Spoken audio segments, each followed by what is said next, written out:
Yang paling sulit itu bukan nyuruh orang ke masjid sholat, bukan. Yang paling sulit itu mengajarkan ikhlas.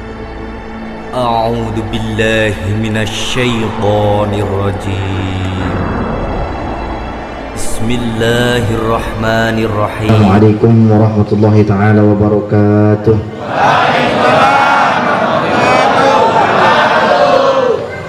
Alhamdulillah wassalatu wassalamu ala sayyidina Rasulillah Muhammad ibn Abdullah wa ala alihi wa sahbihi wa mawalah, amma ba'd.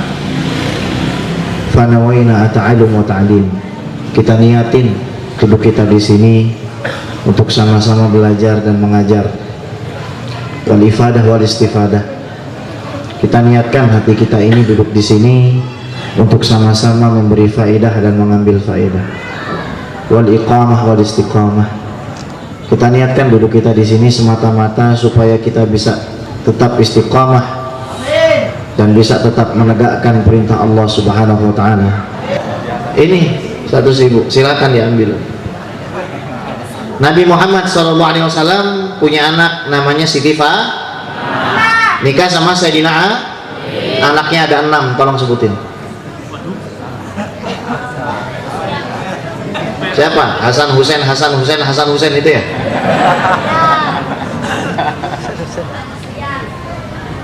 Ini kan masalah. Ternyata kita nggak paham sama keluarganya Nabi. Ternyata kita itu bohong. Ternyata kita udah ngebohongin Nabi sama ini. Gak usah jauh-jauh ngomongin sunahnya deh, ngomongin ikhlasnya, ngomongin tawadu'nya Nabi. Ini kalau kita, Nabi itu laut, Nabi itu samudra. Antum dikasih seumur hidup antum, nggak akan mungkin antum ngumpulin mutiara di dalam samudra itu. Nggak akan mungkin antum bisa mengukur seberapa dalamnya samudra itu. Nggak mungkin. Jadi mau ngikutin sunnahnya Nabi itu sulit, sangat sulit, dan hanya bisa apabila kita punya seorang guru yang mereka itu berkumpul dengan orang yang pernah berkumpul dengan orang yang pernah berkumpul terus sampai ke Nabi SAW. Ini riwayatnya banyak. Kalau mau saya sampaikan sampai pagi nggak selesai. Saya ngomong soal Nabi Muhammad SAW, yakinlah sampai pagi nggak akan selesai. Anda tidak akan bisa punya ikhlas kalau Anda tidak bisa melihat orang yang ikhlas. Dan semua itu hanya bisa didapatkan dengan suhbah, dengan bersahabat orang-orang yang sudah kenal dengan Allah SWT, melihat kesehariannya, melihat keikhlasannya, melihat sikapnya. Yang membedakan Nabi Muhammad SAW dengan manusia biasa, akhlaknya, bukan hanya fisiknya yang luar biasa. Apa yang menjadi keistimewaan sahabat Nabi dari kita? Karena sahabat itu suhbah dengan Nabi, ngelihat Nabi SAW. Itu hadis yang jumlahnya 62.000 yang terkodifikasikan di dalam kitab Sunan dan Sihah. Itu hasil apa?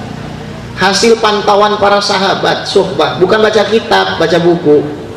Man tafaqqaha min butunil awraq wa butunil kutub dhayya'al ahkam.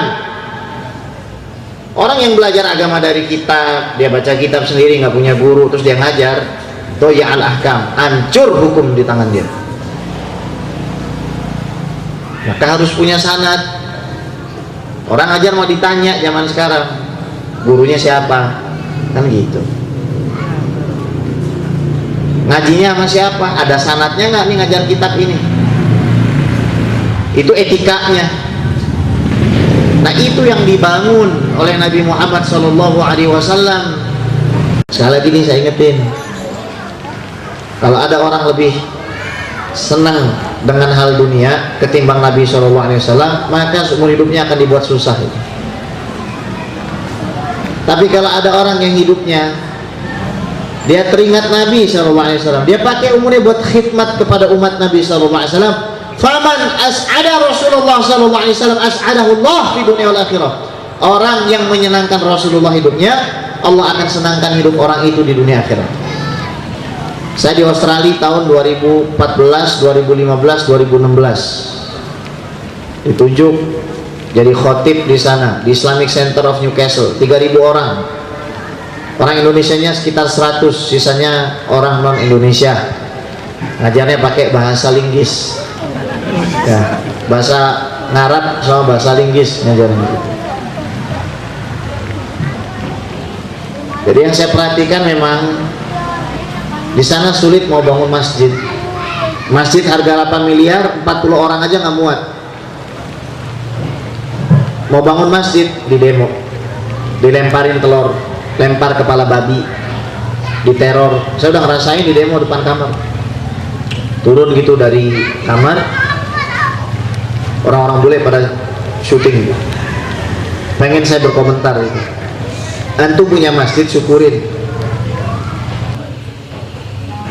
Karena semua yang ada di alam semesta ini mutalakhis fi wujudihi sallallahu alaihi wasallam, ada di diri Nabi sallallahu alaihi wasallam. Semuanya. Masuk lagi. Sian ya. Kan enak bini saya di rumah. Tadi gimana Bi? Tanya jawabnya. Aman, gak ada yang bisa jawab. Tapi ini PR buat kita. Tahun 2016 saya ditunjuk jadi wakil kepala sekolah di sekolah terbesar se-Asia Tenggara itu. Namanya Al-Bukhari Islamic University Islamic School di Kedah, Malaysia. Itu bayar listriknya 1 bulan 300.000 ringgit. Tahu berapa? 1 miliar. Bayar listrik. Bayar listrik. Yang punya siapa? Sayyid Tan Sri Syed Mukhtar Al-Bukhari. Masih keluarganya Nabi. Zaman sekarang antum nggak mahabbah sama ahlu bait Nabi, nggak kenal keluarganya Nabi, miskin antum.